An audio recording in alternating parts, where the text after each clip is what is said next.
Welcome, welcome, welcome to Christy Iwuchukwu's Brilliance TV show. This is where we spotlight today's top business leaders, entrepreneurs, unique and most successful individuals. And guess what? This is where you come in because this TV show is for you. If you would love to be a part of this TV show, being a guest on this TV show, please email me at info@chosenpathglobal.com. Once again, it is info@chosenpathglobal.com. And we do this show every Monday at 6 p.m. Again, it's every Monday at 6 p.m. Pacific Standard Time. And today, I am so thrilled. Why? Because I have a special guest, and I cannot wait to dive into this conversation with my guest star today. But first of all, who am I talking about? And who am I in the first place? My name is Christy Iwuchukwu, CEO and founder of Chosen Path Global, helping women find their voice, speak up, and speak out, gain confidence. And I am going to introduce to you our special guest today. I'm going to say a few things about our special guest today. Dr. Stephanie D. Barnes is an internationally recognized speaker, leadership expert, TEDx presenter, and media personality. Stephanie is the founder of the C-Suite Women's Network, where women become the CEO of their lives. Beautiful. A Harvard-educated lawyer, not just any lawyer, a Harvard-educated lawyer and a former corporate executive. Dr. Barnes coaches and transforms high-producing business leaders.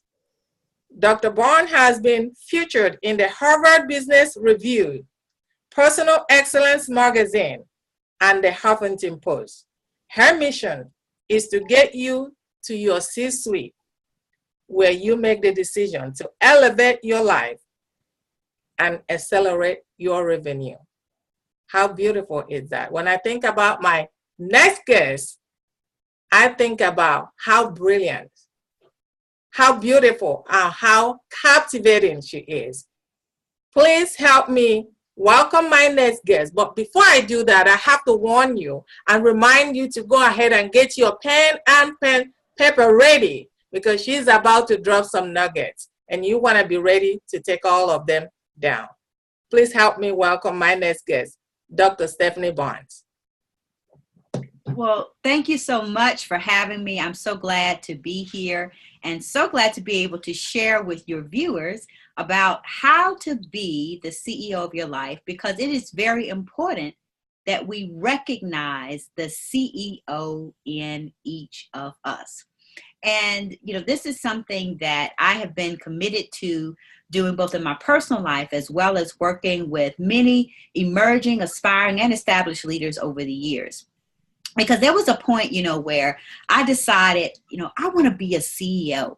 And it was at a time in my life where I felt I was underappreciated, undervalued, underestimated, and that my voice wasn't being heard.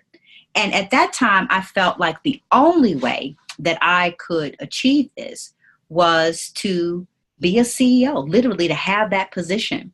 And the ironic thing is at this time, I was in the C-suite.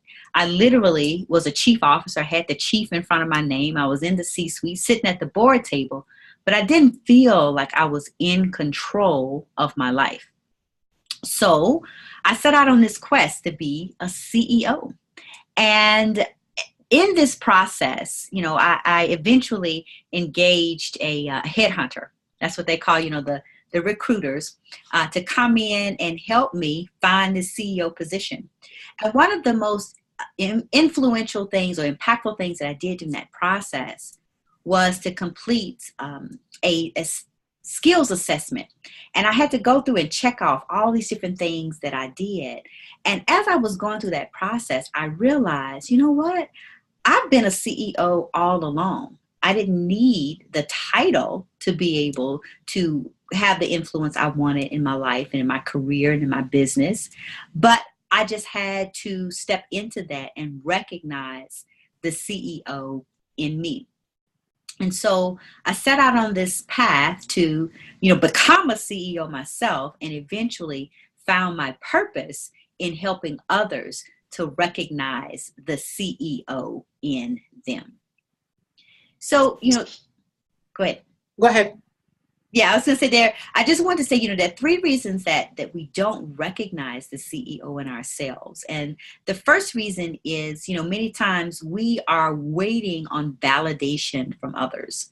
We think we need to have the degrees, we think we need to have the titles, and, it's all about what we do every day and how we're able to make decisions, because the CEO is all about making decisions.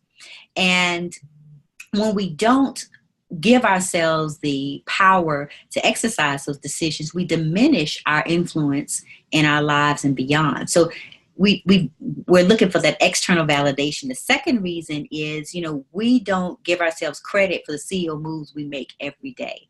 Because every day we're acting in the capacity of CEO, but we're giving someone else the credit for it, or we're not stepping up to the plate and making sure that we're at the table. And, a CEO does like 5 basic things. They come up with an idea. They develop a strategy. They work with a team to execute that strategy. They inspire that team to want the outcome even more than they do. And then they build up their team to be better leaders.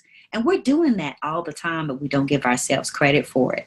And then the last reason that we don't recognize the CEO in ourselves is that we are waiting on somebody else to give us permission to be the CEOs of our lives.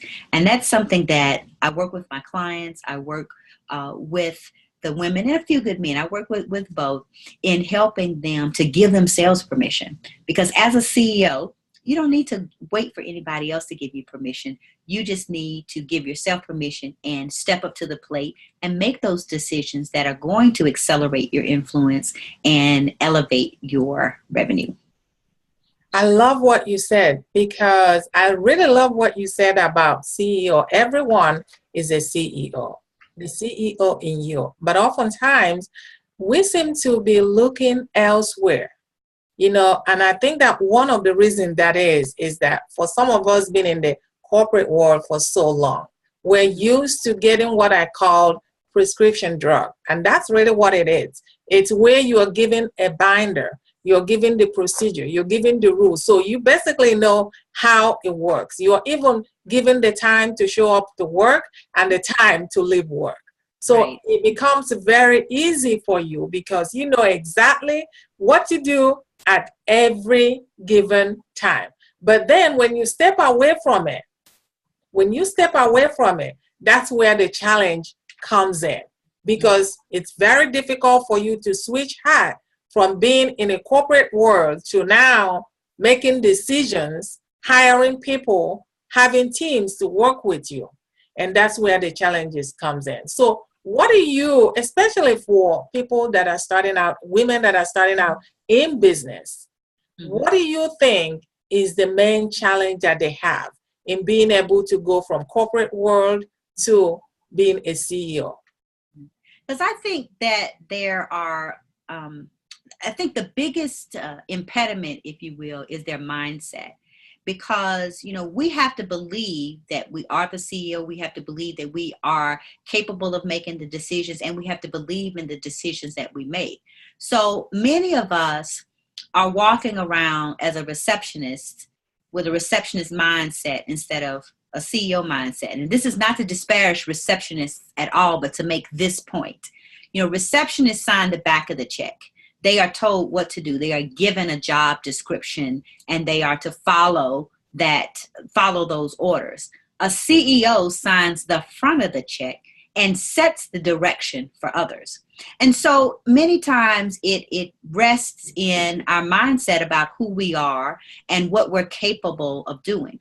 Because every belief that we have creates a future, because it results in a thought, and that thought results in an action, and that action has an outcome. And so we have to be deliberate in the beliefs that we have so that we can create the future we desire and deserve. And, that means, first of all, committing to a vision that, hey, I am a CEO. I am able to make decisions and set direction and give myself permission to lead rather than always being told what to do and waiting on someone else to give me the opportunity to do the things that I want to do. So that's the first thing. And I'd say the second thing that holds us back is many times we are not in an environment that appreciates us as a CEO and helps us to develop as one, because the people in our lives are very important influences that, we look to for resources, for guidance, for support.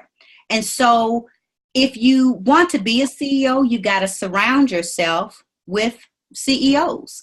And if you're surrounding yourself with people who have the receptionist mentality, then that's what you're going to be. So it's about getting yourself out of where you are and getting into an environment where you're going to grow. Wow. You you hit it on the nail. I think one of the things that you said that is so true that I can relate to is being surrounded by people that are positive. It can make or break you. I know for me, when I was switching hats to move into this entrepreneurial journey, it was really difficult for me to let some people that I've been friends with for so long let go. Right. Because they've been there for me. Yeah. I had to let them go, because if I don't, I know they will drag me down. Right. Is it easy? Absolutely. It was one of the most difficult things I had to do. But I knew that if I had to step into this entrepreneurial journey, I have to make new friends. I have to look at individuals that have already attained where I want to attain, or are still going there, wherever the situation may be. But definitely, it can't not be the way it used to be. And that was one of the most difficult decisions that I had to make, but I had to make it. Right. And so if there's anyone out there wondering, is it the right thing to do? I say it is the right thing to do. Because otherwise, if you keep doing the same thing, keep hanging around with the same individuals, you're going to keep getting the same result that you've always gotten. So I definitely agree with you. And I have to say this about one of the programs that I am a student of, which is the Board on Demand. And that program, oh my goodness, talk about having people that are positive, that can really be on your side. I can't say enough of that program, Boardroom on Demand, which is from Black CEO.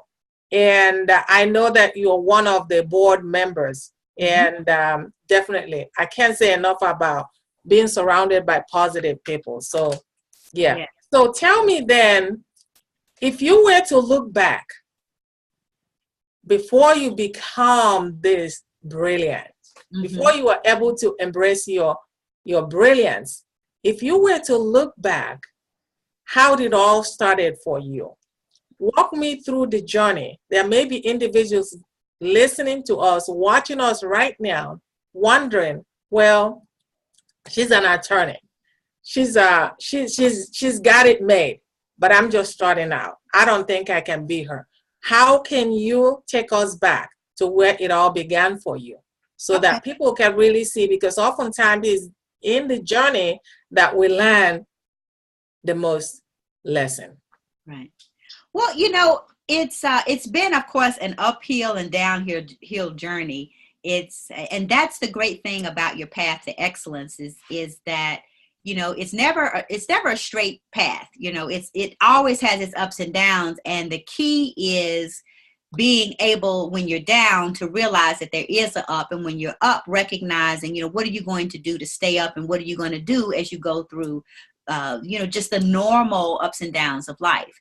And, it began years ago when I just decided that I wanted more, because I come from an humble background. My parents were educators. I was the first attorney in my family, the first grandchild to go off to college. All of my aunts and uncles had gone to college and were professionals. Most were educators. But, I just made a decision that I wanted something different, and I wanted to do more than what was around me, because I didn't know any doctors and lawyers growing up, but I knew that that was something that I could do. So it all began with a decision. And that's something that's really important wherever you are in your life, to make a decision about what it is that you want to do and not be limited by your surroundings, because you may be in an environment where people have not achieved what you want to.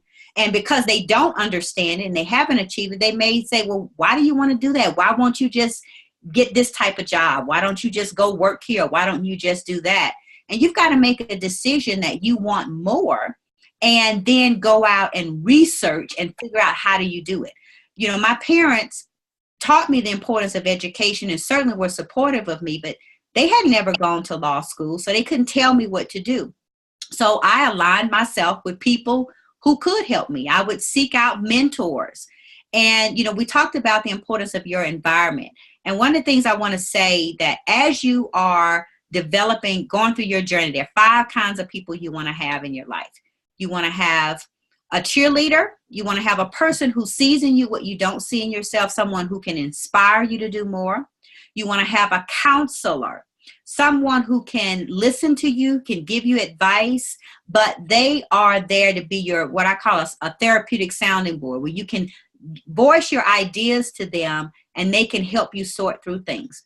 You also want to have a coach, someone who can actually help to refine you. They can teach you something, they can give you skills, and most importantly, they can push you and tell you what you need to hear, not just what you want to hear, and actually refine you to be better. You also want to have a connector. And these are people who can connect you to new opportunities, new thoughts, new ways of doing things. And then finally, you want to have a champion. And champions are those who advocate for you who you're not in the room, when you're not in the room, so to speak. They go out and say and endorse you. And I was very fortunate in many of the stages of my career and my ascension, if you will, to have those kinds of people in my life. And it all began with a decision to seek them out. So, you know, I grew up in Mississippi, and in the Delta of Mississippi, which is an agricultural part of the state.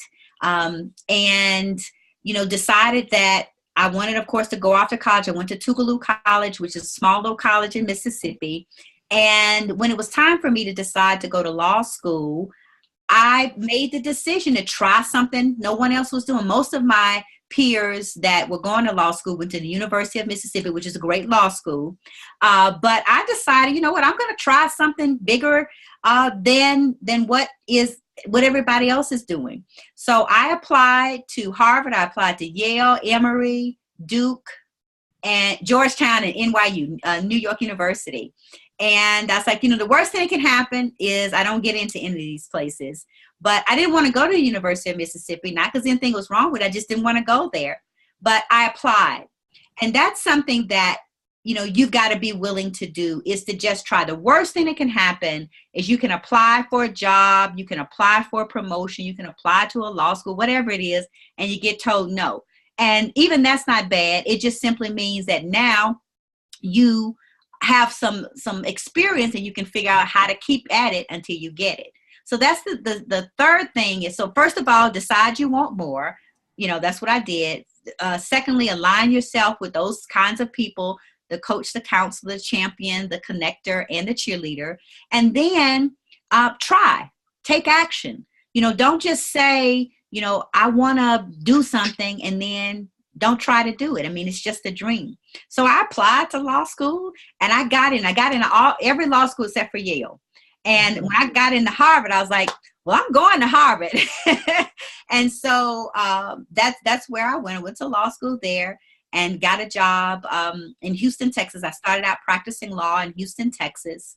And my husband at the time, when he finished his residency, he was a physician. And when he finished his residency and fellowship, he took a position in Mississippi. So we moved back to Mississippi, and which I never thought I would have done. I never thought I would go back to Mississippi, but I did. And I ended the first part of my legal career as a general counsel for a health system. But while I was there, again, I decided I wanted more. And I looked around the table, literally looked around the table, and realized I was the only woman sitting at the table, and I was the only person of color at the senior leadership table, at the boardroom table. And I was like, there are more qualified people than me. I know this, and we should be better represented in the C-suite and in the leadership and in the places where decisions are being made. And I began the research, rather, becoming a better leader for myself, and developed a leadership class that I got permission from my CEO to do with others, and ended up having a class of 22 women, the first class, to graduate from that. And then they were able to go on and get leadership positions. And that's how I became a leadership and business coach, was through the desire to want to see more people at the table. And I retired from my legal practice, I guess about 3 years ago now, and have been doing my leadership and business coaching full time.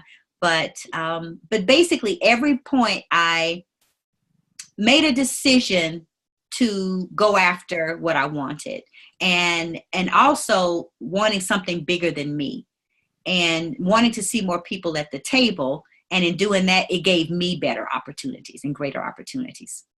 Everybody listen, we are still talking to Dr. Barnes. This is Christy Iwuchukwu's Brilliance TV show, where we spotlight today's business leaders, entrepreneurs, unique and most successful individuals. So don't touch that dial. Stay tuned, because she has goodies to give you at the end of the show. So stay tuned. So we'll go back to Stephanie Barnes. Stephanie, thank you for that information. I want to touch on what you just said about the different kinds of people you need as you grow. Mm-hmm. And two of them being a coach and a mentor. Mm-hmm. And oftentimes people get confused as to what is the difference between a coach and a mentor. Can you shed a light on that? Yes, that is something that's very important, because we kind of lump everybody into this category of mentor. We ask people, will you mentor me? And the difference between like a mentor and a coach, a mentor doesn't have any accountability to you necessarily. They typically are in that counselor role, and they are there to listen and give you advice, but it's an informal relationship. I mean, they're there to kind of, as I say, listen to you and give you advice, but they don't have any accountability for your outcome. A coach, on the other hand, has accountability for your outcome, and the whole structure of that relationship is action driven. And, if you want to know the difference between whether you're working with a coach, and sometimes you're paying a coach, most of the times you pay a coach. That's one difference, is you're paying a coach as opposed to a mentor typically is given their time for free. But sometimes you will pay people who say they're coaches, but they're really acting as mentors. And the way you know that you're working with a coach is action driven. They are transferring skills, knowledge to you, and they are doing it in such a way that you are able to act upon it, and they're holding you and helping you to hold yourself accountable for action. So coaches are very action driven, and you are able to see outcomes as a result of those interactions. Okay. I really love the explanation, because it's one of the things that people really get confused. Who is a coach and who is a mentor? So thank you so much for that clarification. And I'm also going to talk about one of the things that you said, which is a connector. Mm-hmm. Now, this is where a lot of people, including me, didn't know much about. That is having someone that is a champion, a connector, someone that is of influence in your team. Mm-hmm.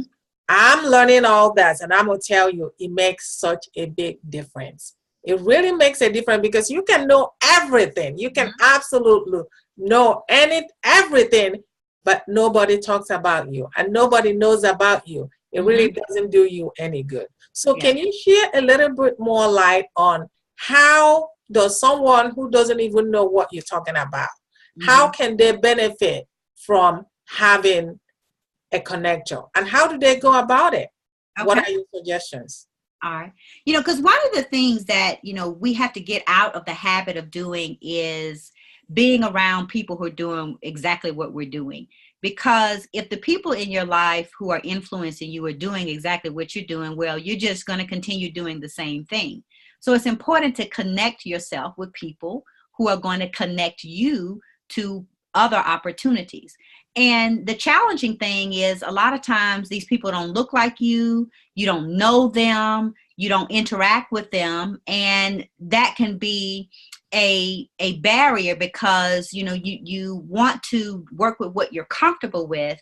And if you want to connect yourself to a higher place, you've got to connect yourself to people who are doing better than you, more than you, in a way that's going to expand and inspire you. So, connectors are oftentimes, like I'll tell you this, probably the first time that I truly engaged with a connector was I was at a community achievement event, and they were honoring outstanding community leaders. And there was a woman who was being recognized. And when I heard her resume and the things, or her bio rather, and the things that she had done and what she was doing in the community, I was like, oh my gosh, she is so inspiring. I want to learn from her. She can teach me so much. I just know it. And so I didn't know her, right? But I was like, I Googled her. And after the event, I found a way to connect her, and I called her up. Well, actually, I saw her at another event later on, and I went up to her and introduced myself and told her first of all, I was so proud of her receiving the award and that I was so impressed about what she had done. And I invited her to lunch. I said, would you go out to lunch, be willing to meet me for lunch or for coffee? I'd love to learn from you and talk to you. And she said yes. The worst thing that could have happened was she could have looked at me like I was crazy and said no. But she said yes. And so we sat down. I invited her out to lunch. We went out to lunch. And I was able to learn so much from her. And it turns out that she was a great connector. One of her passions was connecting people. So she told me about so many different things that I could do in the community. She connected me to people that were going to help me to be better and do more. And it all began with simply stepping outside of my comfort zone and reaching out to somebody who didn't know me from Adam and asking her to mentor me. Because at that time, that's just what I needed, was someone who would teach me and tell me about her journey so that I could learn. So that's one way, is reaching out to people. You can Google people, because there's some connectors out there that you may never get to meet personally, but you can still be inspired by them. You can YouTube anybody, you can Google anybody, but, make sure that you're not limiting yourself to people who look like you and doing the same things you're doing. Be expansive and be courageous, because they can connect you again, because, within your circle is a certain limited amount of experience. And when you go outside of your circle, then you widen your circle, which helps you to help other people, but also helps you to get further yourself. You are absolutely right. I am a recovering introvert, right? Yes. And so I call myself a recovering introvert because I used to be in a room full of people and wouldn't even say a word. Yes. I've overcome that, and it wasn't that easy, but it also is a process. But I love one of the things that you said, everything is a choice. Mm-hmm. One of the greatest gifts that I believe that we have ever been given is the gift of choice. Being able to choose what you want to do and go after that. Is it going to be a straight line, like you said? Absolutely not. It's going to be ups and downs. But again, when you think of the reason that you are doing what you're doing, you don't even mind whether it goes up or whether it goes down, because at the end of it all, it's all going to turn out just right. And so I want to talk to you about, if you can please share some light on this. Now, for someone who's an introvert, I know for me, I think one of the greatest things that I have ever done for myself in trying to branch out is really attending conferences. I'm not talking about just small conferences, but small and big conferences. And One of them being Public Speakers Association. I was a speaker at. And also Dr. Ruben West, Black Belt Speakers Training was one of them. That's where I met most of the individuals that have actually been on this show. And I'm so grateful that I'm looking forward for the next one next April in Chicago. And for somebody who is very shy and an introvert, how can that person take advantage of what you're talking about? Because I believe it is extremely important to branch out, not just being associating yourself with those that you already know, those that look like you, or those you work with, because for the most part, you won't get very far. So talk a little bit about that, because I know that an introvert can still be in business. So tell us a little bit about that, or share with us. Because actually, it's interesting you say that. I'm an introvert. And, I used to be extremely, extremely, extremely shy. And I realized early on, actually when I was a law student, that if I wanted to be successful, the only way that I was going to be successful was to be able to talk to other people. And so I used to have a physical reaction to talking to people I didn't know. I mean, the back of my head would get heated.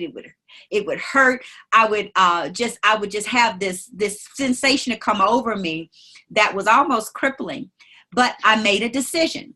Again, I made a decision that I was going to build up the courage to be able to talk to people. So if you are an introvert and you're not naturally inclined to talk to folks you don't know, or go up to a group and introduce yourself, you've just got to get into the habit of doing it. It's just like riding a bike. You don't learn to ride a bike by watching other people ride a bike. You have to get on your bike and ride it. So, that's something that's really important to do, is to, again, make the decision and the commitment to push yourself out of your comfort zone. So, when I go to an event, I have to prep myself up. Even though I'm an international speaker, right? I have spoken all over the world. I speak to groups, hundreds of people. And, I've done this my entire career. But even now, I get nervous, or I still have those same issues because I'm an introvert. It's unnatural for me to do that. So I have a strategy. I think about, why am I going to this event? What do I want to do? I think about the kinds of people. Am I trying to connect? Am I looking for a coach? Am I looking for a cheerleader? Am I looking for a champion? I think about what is the value that I can add to someone else. And, I develop a strategy. So anytime I go to a meeting, whether it's a small meeting or a large conference, I always think about what is the value that I'm going to get out of this experience? What is the value that I want to add to it? And that way, it's not as overwhelming as, wow, I'm going out here talking to people. No, I'm going to exchange information with others so I can learn how they can add value to me and I can add value to them.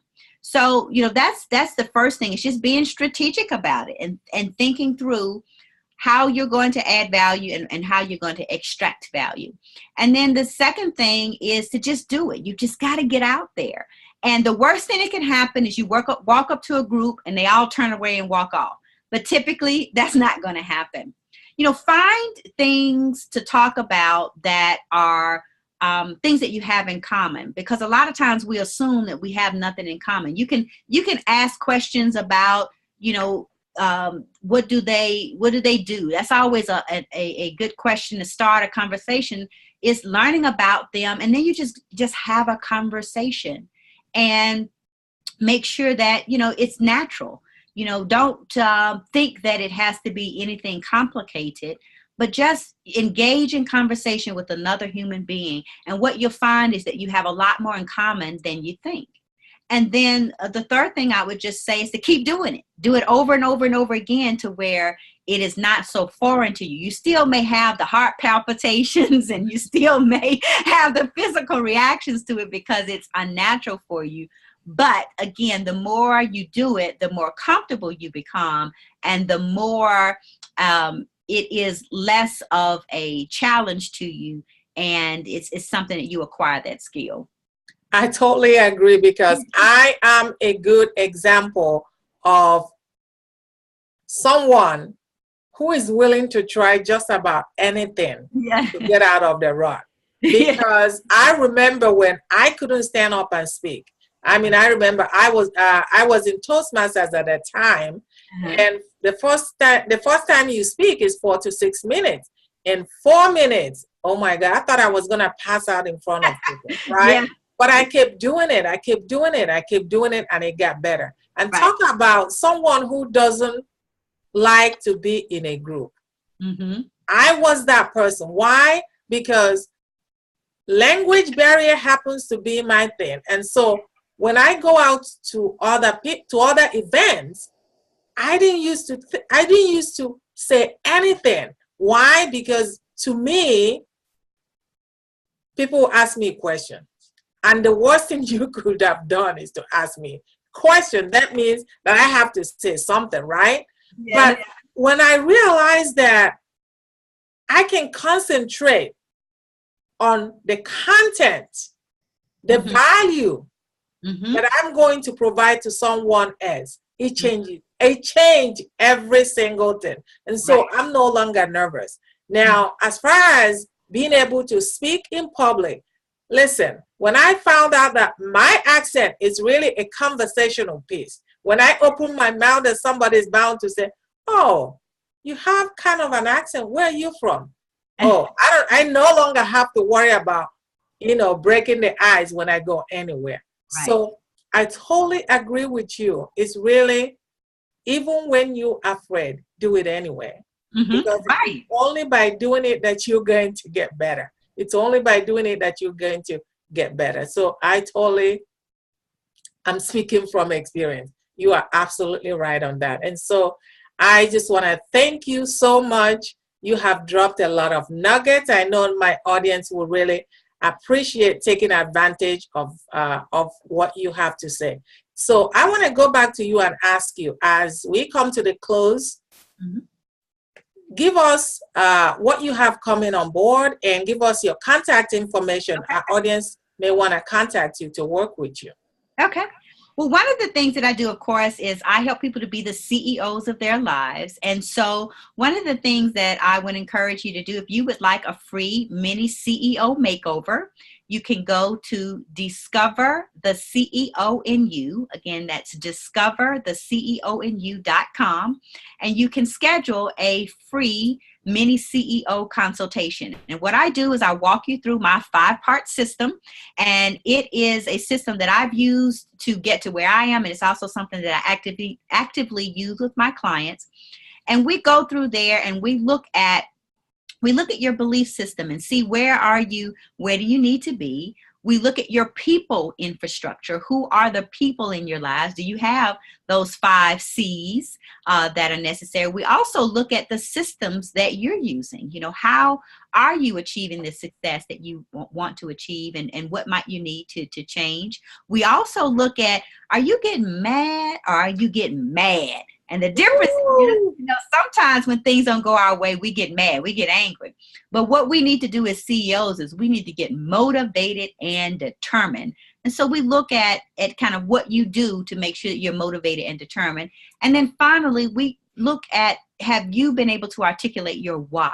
What is your purpose? Because every CEO has a purpose, something that they have set out to do that's greater than themselves, and something that helps them to be motivated and determined. So again, you can go to discovertheceoinu.com and schedule a free mini CEO makeover.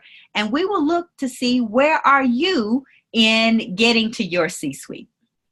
All right, audience, please be sure to contact Dr. Stephanie and take advantage of her offer. And I'm reminding you again, every Monday, 6 p.m. Pacific Standard Time. That's when I bring different experts from different backgrounds and different topics to help you grow in your life as well as in your business. And I'm going to go back to Dr. Stephanie Barnes to give us final thoughts. Dr. Stephanie? Well, the thing that I want you to remember is that your life is the power of your choices. Your life is the product, rather, of your choices. Your life is the product of your choices. And so many times we give away the power to decide. We give away the power of our choices. And regardless of what situation you're in, you are never powerless, because you always have the power to choose your next action. So even if things are being done to you, been taken away from you, even if things are not as you desire, you always have the power to choose to change the direction of your life. So embrace that power and become the CEO of your life. And I do want to give like a final parting gift, if you will. Yes. For those of you who are interested in getting the system that I mentioned earlier, you can text the word system to 929-322-2968. Again, type the word system to 929-322-2968.